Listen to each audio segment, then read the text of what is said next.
Assalamualaikum warahmatullahi wabarakatuh.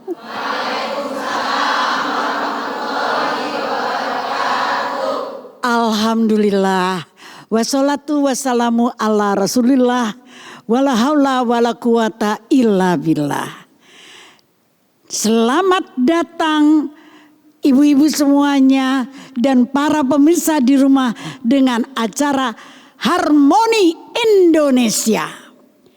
Program spesial Ramadan ini yang insya Allah akan menyejukkan hati kita, memperkuat iman dan menguatkan tali persaudaraan.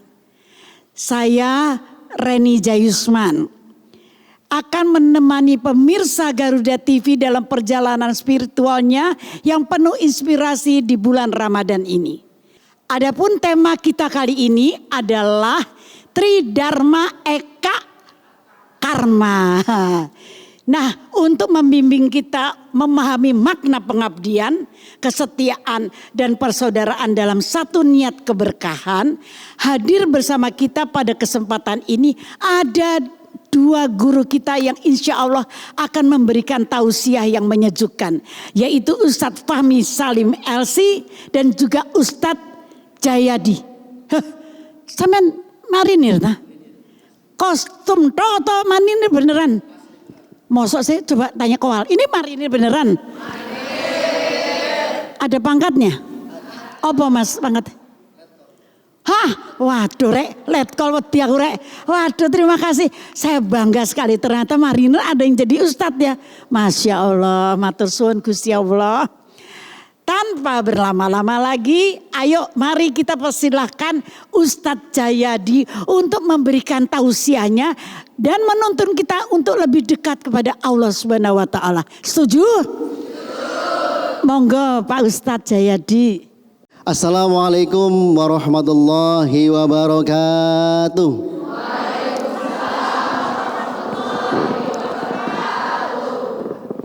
Marinir. Biar semangat Mbak, biar semangat. Jadi kita awali dengan semangat, yaitu marinir. Ya, marinir. Ya, karena arsi marinir gitu. Iya. Awa. Awa. Ya. Oh awa ya, bukan awo. Awa. Awa.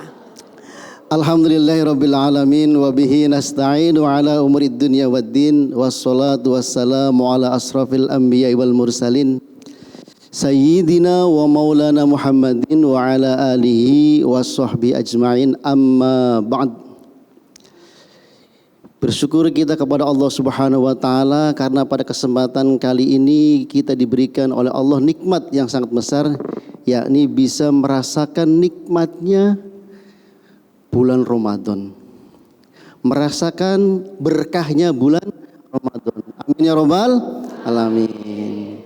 Salawat dan salam semoga tetap tercurah kepada junjungan kita Nabi besar Muhammad sallallahu alaihi wasallam, kepada keluarga dan para sahabatnya, dan mudah-mudahan insya Allah kita semuanya mendapatkan syafaat di dunia ini juga nanti di akhirat.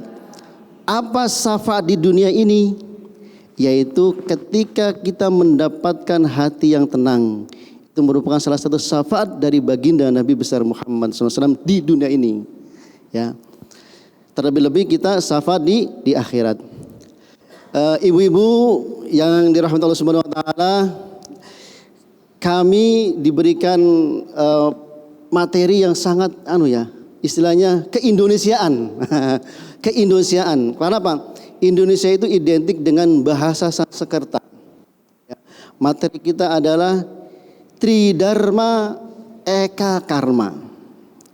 Tri itu adalah 3, Dharma itu adalah kewajiban, Eka itu adalah 1, Karma itu satu tujuan yang suci. Jadi 3 kewajiban pengabdian kita untuk menuju satu tujuan yang suci.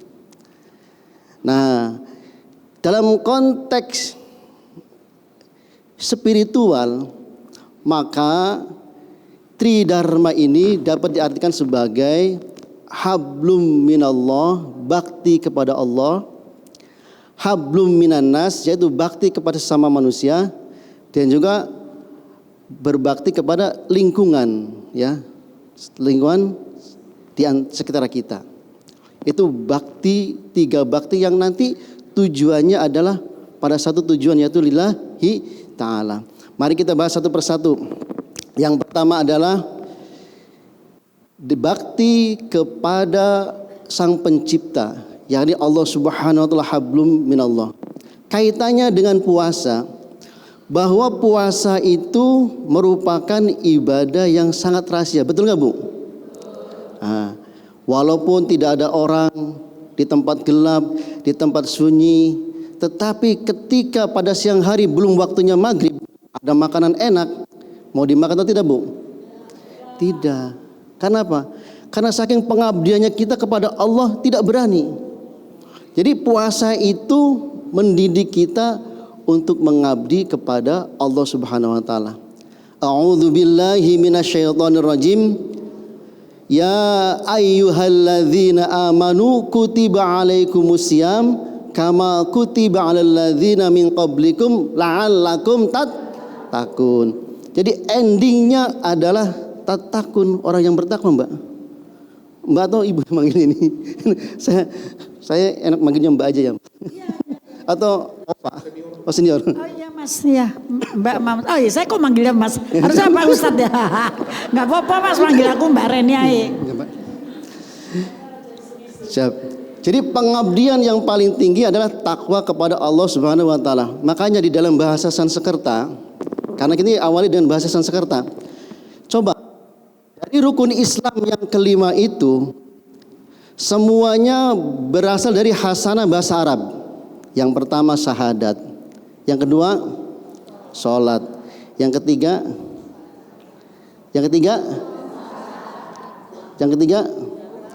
zakat, yang keempat puasa, yang kelima puasa bahasa dari mana ini? Puasa bahasa dari mana? Kalau syahadat itu pasti dari bahasa Arab. Kalau sholat dari bahasa Arab.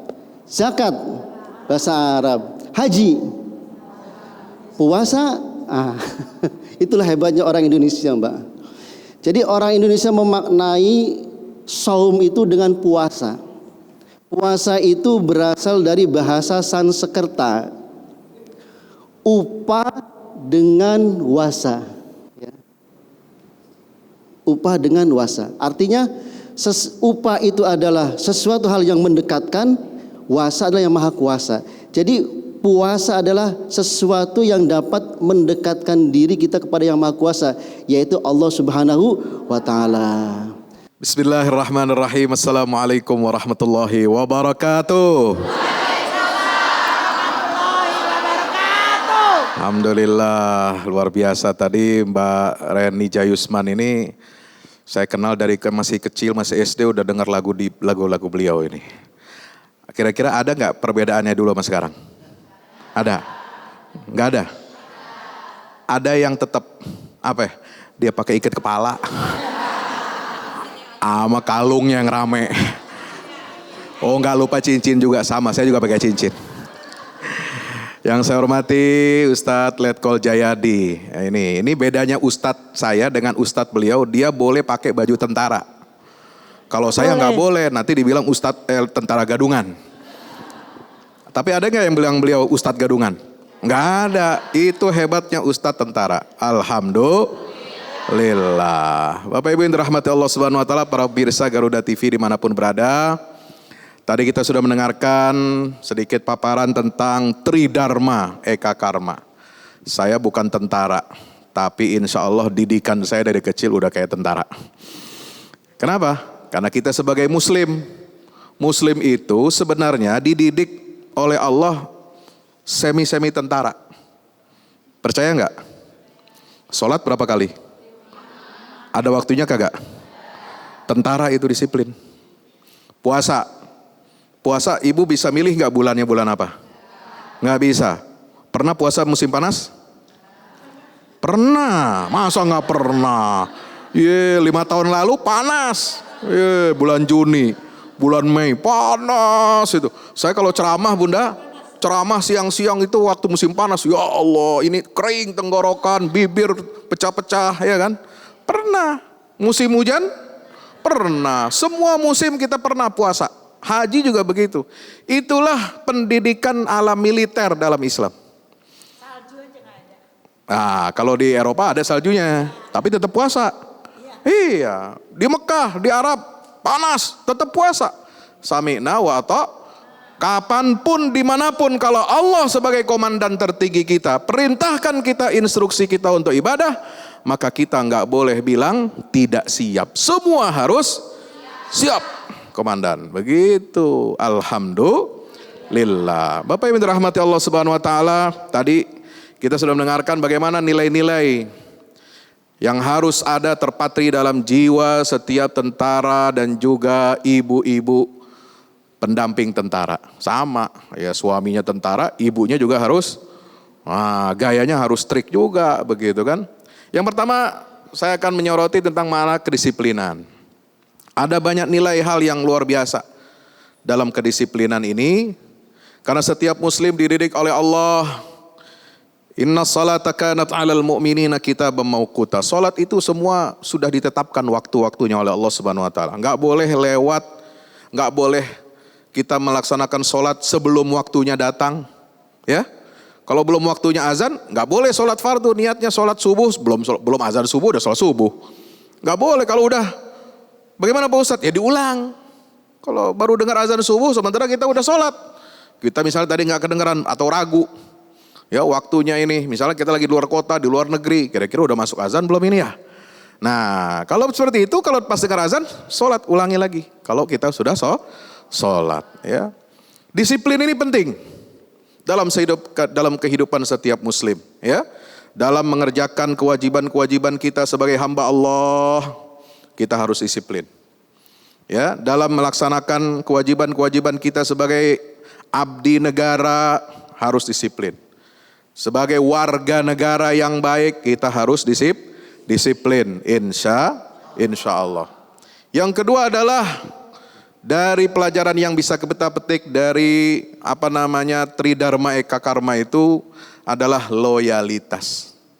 Ya, loyalitas. Setiap institusi, setiap unit, ya, kemudian bahkan di tengah-tengah keluarga kita juga kita harus ada loyalitas. Ya, suami loyalitas kepada Allah Subhanahu wa taala. Suami juga senantiasa memberikan kasih sayang kepada anak dan istrinya. Suami itu harus loyalitas kepada nilai-nilai kebenaran dan ketakwaan kepada Allah Azza wa Jal. Istri harus loyal juga kepada suaminya. Tentara loyal kepada atasannya. Ya, dan kalau kita mendapatkan mandat dari Allah Subhanahu wa taala dan amanah, orang-orang semua pada hormat sama kita. Maka pemimpin itu dia harus merasakan, berempati. Ya, apakah saya sudah pantas dihormati oleh anak buah saya? Jangan sampai secara fisik kelihatan di depan kita hormat, ya, dihormati oleh banyak orang, tapi kemudian kita tidak amanah dalam menjaga kehormatan kita tersebut, ya. Nah, yang ketiga adalah setelah disiplin, ada loyalitas. Ini yang diajarkan oleh Nabi SAW.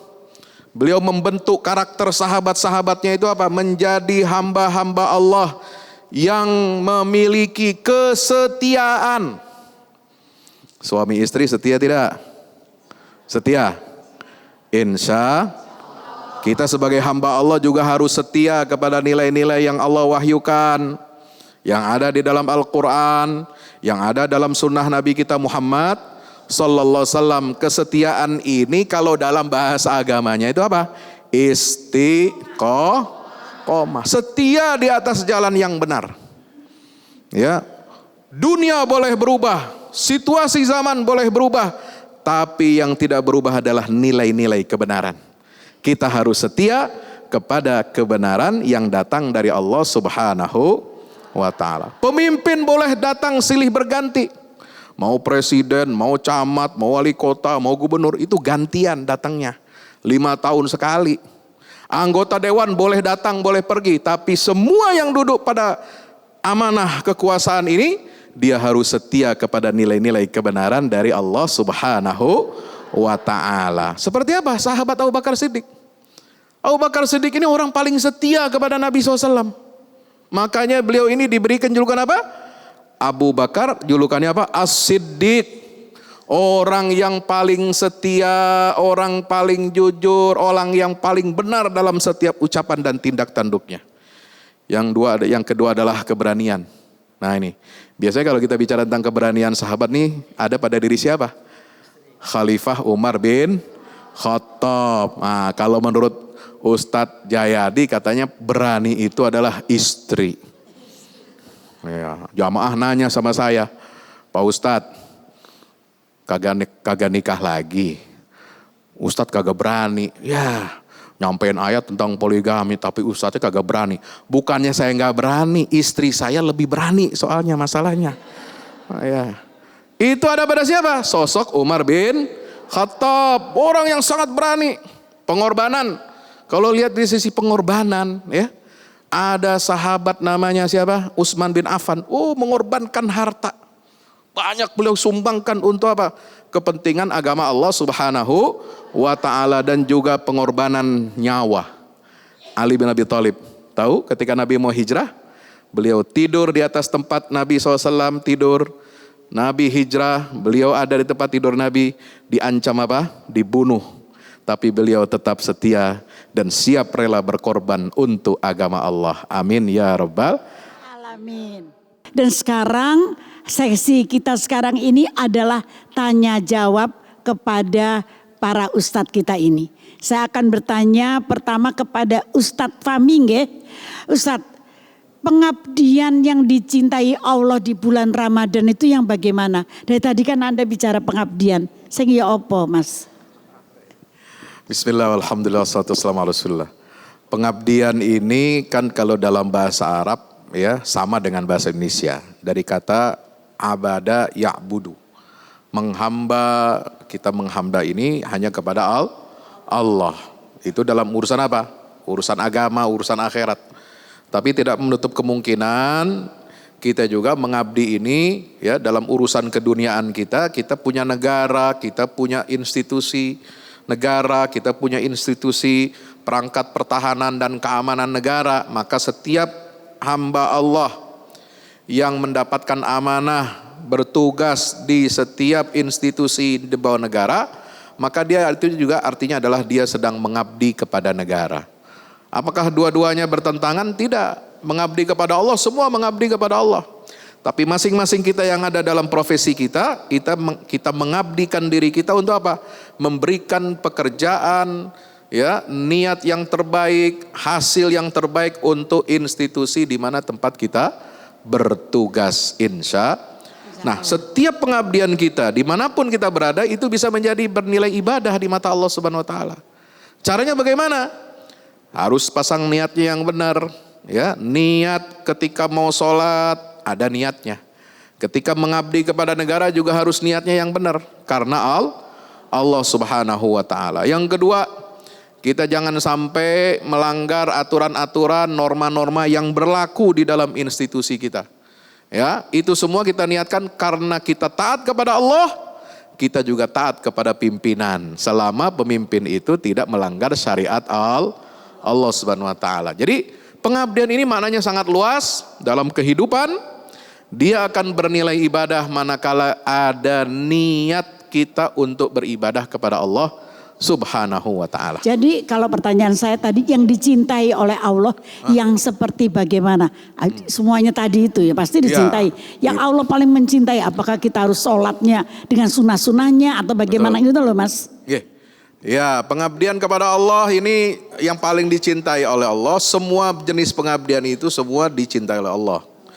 Ya, baik itu sholat, baik itu zakat, kita puasa Ramadan, puasa sunnah, ya kan? Kita bersedekah, senyum kepada saudara kita, ya, membantu mereka, meringankan beban mereka, saudara kita. Apakah dia sedang mengalami bencana alam, bencana kemanusiaan, bencana konflik, peperangan, kita bantu meringankan beban mereka. Itu juga bagian dari apa? taqarrub kepada Allah Subhanahu wa ta'ala. Termasuk kerja. Kerja yang persisten, kerja yang konsisten itu kalau dilakukan niatnya karena Allah, itu termasuk apa pengabdian yang dicintai Allah. Kenapa? Nabi bersabda, innallaha yuhibbu idza amila ahadukum amalan an yutkinahu. Allah mencintai seorang hamba yang kalau dia bekerja, dia kerjakan dengan tuntas, dengan ikhlas, dengan profesional, itu Istiqomah, semua ya. akan dibalas oleh Allah, mendapatkan cinta Allah Subhanahu wa ta'ala. Lalu bagaimana caranya menjaga semangat pengabdian di tengah-tengah kesibukan kita? Ya. Kita harus sadari bahwa semua nikmat ini kan dari Allah. Ya, pengabdian itu adalah ekspresi wujud rasa syukur kita atas semua nikmat Allah. Itu aja. Jadi biar gampang. Ya, jadi pengabdian itu jangan dirasakan berat ya. Kalau disuruh sholat, siap. Kita disuruh ini bakti orang tua, siap. Kita disuruh sedekah, membantu orang yang meringankan beban mereka, kita juga harus siap. Niatkan apa? Ini syukur kita kepada Allah. Kita udah dikasih rezeki yang berlebih, kita berbagi kepada orang lain. Nah, sehingga apa? Sedekah jadi enteng rasanya. Insya, niatkan semua untuk mensyukuri nikmat Allah. Mensyukuri nikmat Allah itu akan menjaga konsistensi pengabdian kita kepada Allah Azza wa Jalla. Wallahu a'lam bishawab. Amin, matur suwun. Nah, sekarang kepada Letkol Jayadi saya mau tanya. Tadi kan Anda bicara soal hablimnallah kepada Allah. Terus juga sempat menyinggung lingkungan. Hablimnanasnya bagaimana, Mas? Letkol. Lah dia aku nyeluk opor. Terima kasih atas pertanyaannya. Bismillahirrahmanirrahim. Salah satu contoh yang paling kecil di dalam makna puasa hablum minannasnya adalah puasa tidak mengajak diri kita soleh sendiri. Tidak hanya mengajak diri kita untuk soleh sendiri saja gitu loh. Mesti harus mengajak orang lain. Artinya di dalam puasa itu mendidik kita untuk merasa empati, ya, empati terhadap penderitaan orang lain. Kita hanya bisa menahan dari terbit fajar sampai dengan tenggelamnya matahari. Setelah itu antem semua toh, ada es buah, ada gorengan, ada semua diantem. Tapi bagi saudara-saudara kita yang tiap hari kelaparan, jadi hablum minas adalah puasa itu mengajak kita untuk empati terhadap penderitaan orang. Sehingga dengan demikian merasakan lapar, kita akan peduli terhadap sesama. Begitu. Sekarang saya ingin bertanya bagaimana menyikapi perbedaan dalam satu tujuan. Kita sudah tahu bahwa Indonesia itu terdiri dari bersuku-suku bangsa, bahasa, dan juga agama, ya. Tetapi terbingkai dalam Bhinneka Tunggal Ika. Itu termaktub di dalam firman Allah Subhanahu Wa Taala bahwa Allah Subhanahu Wa Taala tidak menjadikan perempuan, wanita, laki-laki, bersuku-suku, berbangsa-bangsa li ta'arofu. Jadi untuk saling kenal mengenal. Kalau sudah saling kenal mengenal, maka akan timbul rasa tak kenal maka tak sayang. Jadi ibu-ibu sama bapak-bapak ketika nikah itu kenal dulu atau nikah dulu? Kenal dulu. Itu sering ketika ada pasangan menghadap saya, kan saya kan tugasnya itu, Mbak. Jadi tugas saya itu ketika ada prajurit yang akan menikah, pasti ada bimbingan pranikah dulu terlebih dahulu ke saya. Nah, saya tanya, kamu nikah itu dasarnya apa dulu? Nah, ternyata rata-rata tidak tahu. Nikah itu harus didasari dengan cinta. Cinta datangnya dari mata turun ke hati, dari perkenalan. Itu juga sudah termaktub di dalam cerita antara Nabi Adam dengan Ibu Hawa. Nanti panjang ceritanya. Intinya konsep daripada berbeda-beda satu tujuan itu di dalam Al-Quran itu dijelaskan bahwa manusia Diciptakan laki-laki dan perempuan bersuku-suku dan berbahasa-bahasa untuk dita'arafu, bukan sebagai satu bentuk perbedaan, tapi untuk disatukan dengan tata cara kenal dulu. Dengan kenal itu maka kita akan saling membutuhkan, saling sayang dan kasih dan sayang, cinta, begitu. Cinta ya.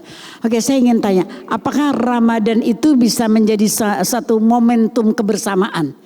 Kita jadikan sebagai momentum kebersamaan bangsa Indonesia loh. Gak iso kan? Oh, bisa. Bisa. Loh bisa. Kan Ramadan cuma hanya miliknya Muslim.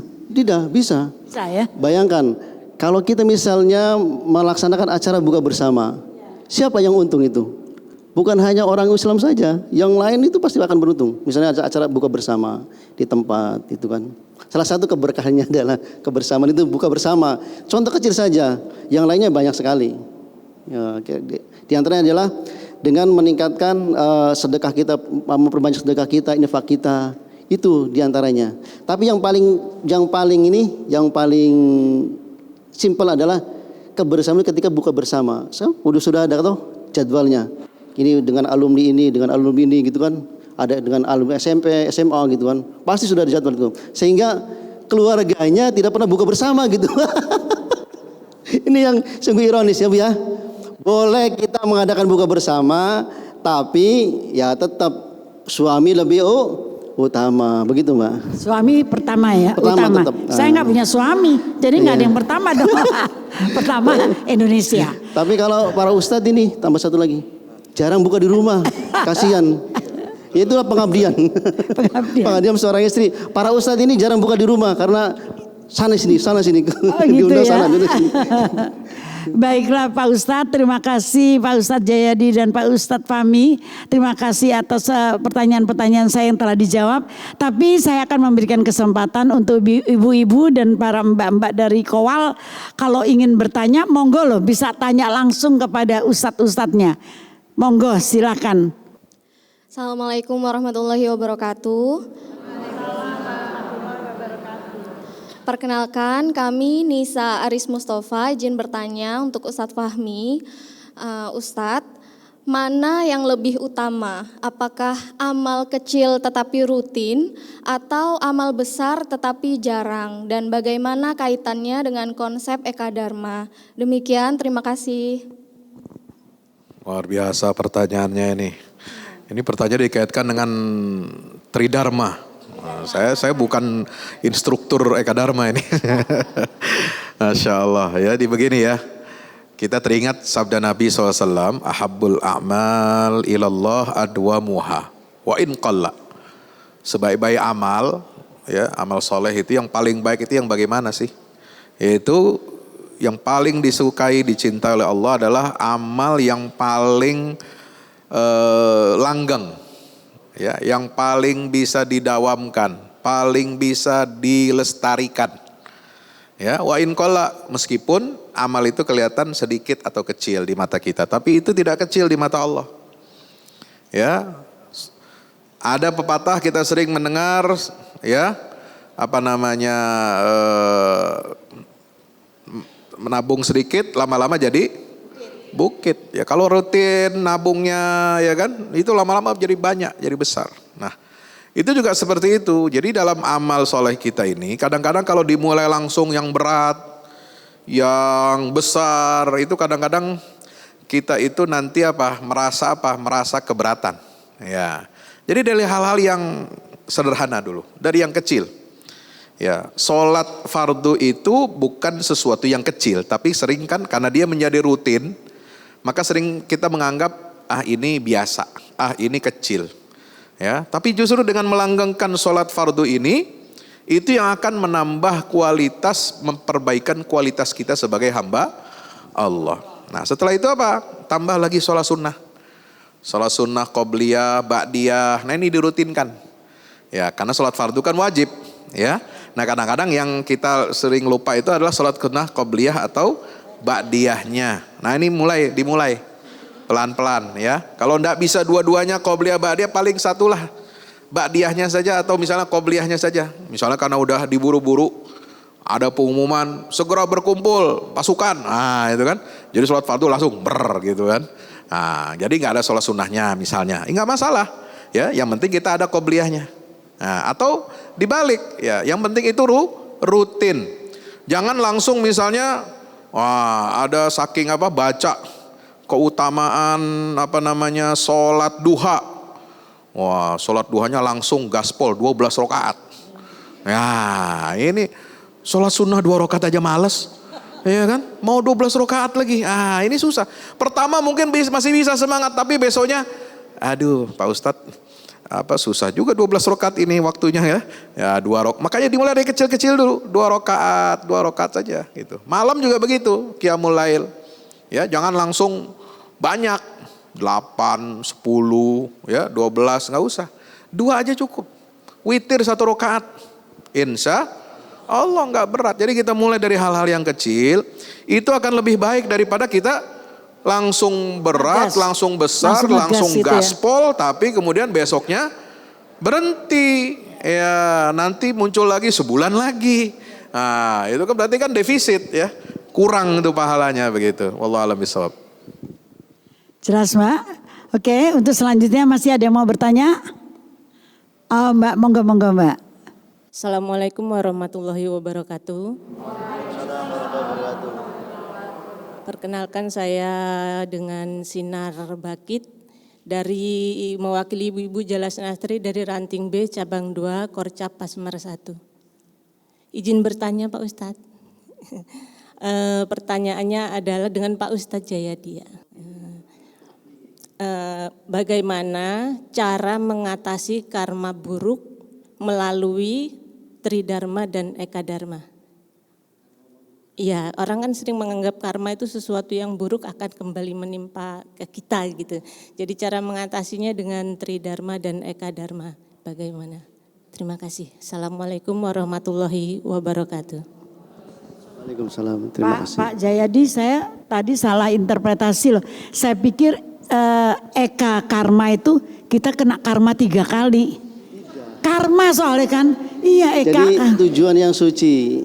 Eka tuh Tujuan karma yang suci. tuh ternyata apa artinya sebetulnya? Tujuan yang suci. Oh, bukan hukum karma itu. Bukan. Kalau hukum karma berarti hukum suci dong.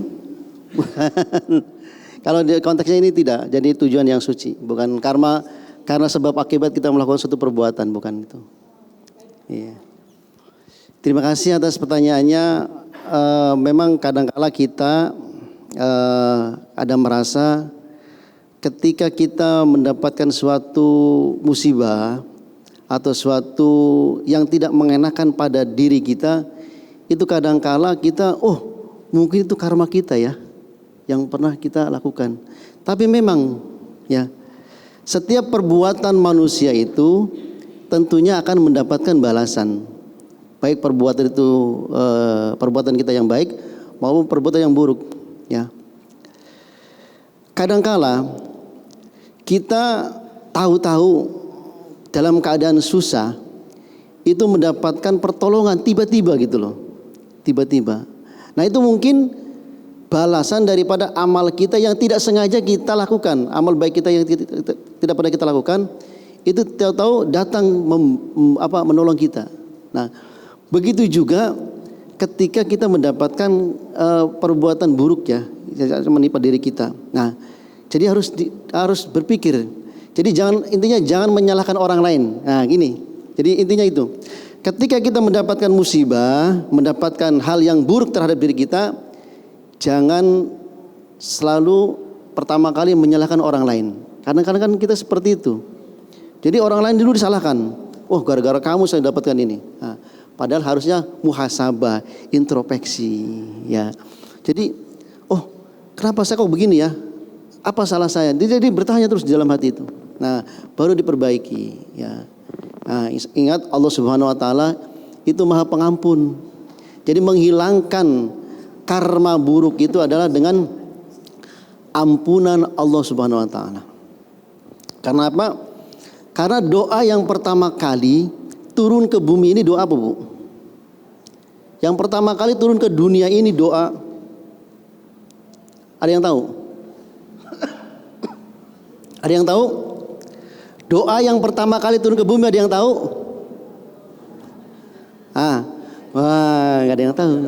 Nah, yaitu Rabbana ya Rabbana zalamna anfusana wa ilam taghfir lana minal khasirin. Jadi doa yang pertama kali turun ke bumi itu adalah doa permohonan ampun, bentuk penyesalan bahwa Nabi Adam alaihissalam telah melakukan suatu perbuatan yang tidak pantas dilakukan oleh seorang nabi. Sebenarnya kalau dilakukan orang lain bisa, nggak apa-apa. Tapi karena dilakukan oleh seorang nabi, maka Allah memberikan hukuman. Maka Allah memberikan bacaan doa, padahal permintaan Nabi Adam itu ingin bertemu dengan ibu Hawa. Ya, Nabi Adam turun di India, ibu Hawa turun di Jeddah, tidak ada HP, tidak ada telepon, pengen bertemu, tapi diberikan doa Rabbana zolamna anfusana. Jadi artinya di dalam ampunan Allah itu akan turun rahmat Allah. Nah, ya, setiap ada ampunan pasti akan turun rahmat Allah. Makanya gunung atau bukit yang ada di Arafah namanya Jabal Rahmah. Itu adalah berkat doanya Nabi Adam dengan ibu Hawa, lalu turun rahmat di Jabal Rahmah gitu. Nah, ibu-ibu sekalian, masih ada satu lagi nggak? Mbak, monggo Mbak. Nikoal nih, anak buahnya Mas ini ya, Mas Jayadi. Bismillahirrahmanirrahim. Assalamualaikum warahmatullahi wabarakatuh. Waalaikumsalam warahmatullahi wabarakatuh. Mohon izin kami dengan Letda Laut khusus wanita Aruna, kami izin bertanya kepada Ustadz Jayadi, izin. Bagaimana kami sebagai seorang prajurit TNI menjaga keseimbangan antara menjalankan perintah dari negara dan tetap taat kepada syariat Islam. Baik, terima kasih, mohon izin. Assalamualaikum warahmatullahi wabarakatuh. Terima kasih atas pertanyaannya. Ini sebenarnya saya kemarin sedang menulis disertasi itu Islam dan strategi pengembangan pendidikan TNI. Nah, jadi internalisasi nilai-nilai Islam ke dalam kehidupan karakter prajurit TNI itu. Gitu. TNI-nya perempuan loh ini yang bertanya luar biasa Betul. nih. Saya juga pengen denger nih. Kita hanya memandang syariat itu tentang masalah pakaian, tentang masalah itu. Padahal syariat itu banyak sebenarnya. Kan di dalam maqasid syariat itu ada 5, ya, ada 5, ya, menjaga agama, menjaga akal, menjaga jiwa, menjaga harta, dengan menjaga keturunan. Jadi syariat itu ditetapkan berdasarkan 5 ini. Ya, bagaimana syariat itu dapat menjaga agama? Jadi ketika kita seorang tentara, dalam peraturan tentara itu ditetapkan, pasti akan memberikan unsur-unsur itu. Ya, ini melanggar nggak dengan syariat agama? Dan perlu diingat, agama kita itu bukan hanya Islam. Jadi ada juga yang lain. Jadi kalau kita misalnya ditentukan syariatnya cuma satu syariat, maka bagaimana dengan agama yang lain? Sementara kita di dalam tentara itu kan istilahnya beragam gitu agamanya. Ya. Nah, akhirnya ada kesempatan bagi para pemimpin kita untuk memikirkan itu, sehingga sekarang kita alhamdulillah sekarang tentara wanita sudah pakai jilbab. Itu waktu saya di Pusbintal itu. Jadi saya di Pusbintal itu membahas itu masalah wanita ini menggunakan jilbab gitu. Jadi apapun peraturan yang ditetapkan oleh tentara itu tentu akan memandang aspek itu, ya, menjaga agamanya, menjaga akalnya, menjaga hartanya, jiwanya, dan juga keturunannya. Demikian. Jadi tidak ada yang itu, Ya. Cuman beda istilah saja. Seperti gini. Kita mengenal di angkatan laut itu namanya Trisila Angkatan Laut, Mbak. Trisila Angkatan Laut. Apa Trisila Angkatan Laut itu? Disiplin, Bu, terus hierarki, kehormatan militer. Untuk perempuan saja. Semuanya. Jadi di Angkatan Laut itu tambahnya Trisila Angkatan Laut. Pasti di dalam Islam mengajarkan disiplin. Tadi sudah dijelaskan. Ya. Itu dari nilai-nilai Islam. Pasti Islam mengajarkan tentang masalah hierarki. Kita harus hormat kepada atasan dan bawahan. Kita anak kecil tidak boleh kepada orang dewasa. Begitu juga orang dewasa harus menghargai anak-anak yang di bawahnya. Itu hierarki namanya. Itu diajarkan oleh Islam semuanya. Begitu juga dengan kehormatan militer. Ya, semua itu harus menjaga kehormatan. Demi kehormatan boleh lapar, demi kehormatan, gitu kata Pak Haji. Ya. Jadi kehormatan militer itu banyak maknanya. Artinya sesuatu perbuatan yang dapat mencemarkan nama baik diri kita, keluarga kita, organisasi kita, berarti dapat mencemarkan nama baik, kehormatan instansi dan negara kita. Maka itu harus dijaga. Janganlah kita berbuat dosa, maksiat, berbuat yang tidak-tidak gitu. Ya, sehingga mencemarkan nama baik tentara. Begitu juga ibu-ibunya. Ibu-ibu ini terikat ini, ibu-ibu ini terikat ini. Jangan sampai ya baik buruknya suami tergantung daripada kadang-kala itu istrinya siapa sih? Di komplek itu biasa. Baik buruknya suami tergantung dari istri ya, Pak? Istri juga. Oh iya iya. Terima kasih. Terima kasih Pak Ustadz, Mbak, sudah jelas. Baiklah. Ya, terima kasih ya. Alhamdulillahirabbil alamin. Kita syukur kepada Allah Subhanahu wa taala di mana tausiah kita ini sangat bermanfaat dan nasihat yang telah disampaikan oleh para ustadz kita ini. Terima kasih kepada pimpinan dan pengurus Masjid Al-Ikhlas Mako Marinir. Semoga Ramadan ini menjadi momentum kita untuk memperkuat iman, meneguhkan niat pengabdian, amin, dan merawat persaudaraan dalam satu tujuan mulia, amin, demi ridha Allah Subhanahu wa taala. Mari kita tutup majelis ilmu kita dengan sama-sama berdoa kepada Allah Azza wa Jal di hari Ramadan ini, hari yang suci, hari yang kita berpuasa. Insyaallah mudah-mudahan doa kita semua dijabah oleh Allah Ta'ala. Amin ya rabbal alamin. Alhamdulillahi rabbil alamin. Allahumma salli wa sallim wa barik ala sayyidina Muhammadin fil awwalin wal akhirin. Wa radiyallahu tabaraka wa ta'ala an sadatina ashabi rasulillahi ajma'in. Allahumma ighfir lil muslimin wal muslimat wal mu'minin wal mu'minat al ahya'i minhum wal amwat. Ya Allah, ampunilah dosa-dosa kami, dosa-dosa seluruh kaum muslimin dan muslimat, mukminin mukminat yang hidup maupun yang sudah wafat. Ya Allah, tempatkanlah saudara-saudara kami yang telah mendahului kami. Tempatkan mereka dalam ridhamu, tempatkan mereka dalam surgamu ya Allah. Jadikan kami sebagai hamba-hambamu yang pandai bersyukur atas segala nikmatmu. Ampuni dosa-dosa kami ya Allah. Jauhkan kami dari sifat zalim ya Allah.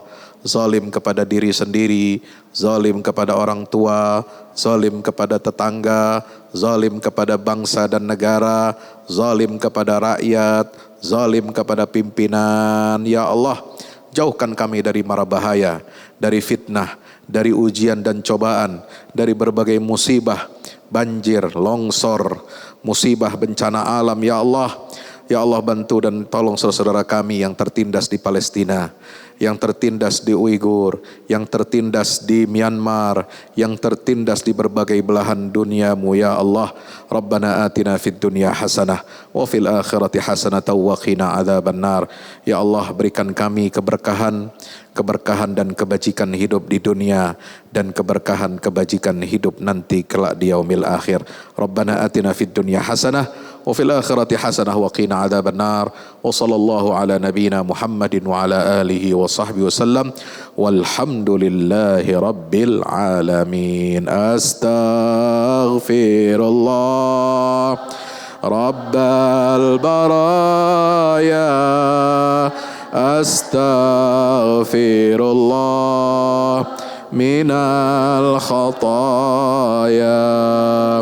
astaghfirullah rabbal baraya astaghfirullah minal khataya astaghfirullah rabbal baraya astaghfirullah minal khataya Allahumma salli wa sallim wa barik alaih. Allahumma salli wa sallim wa barik alaih.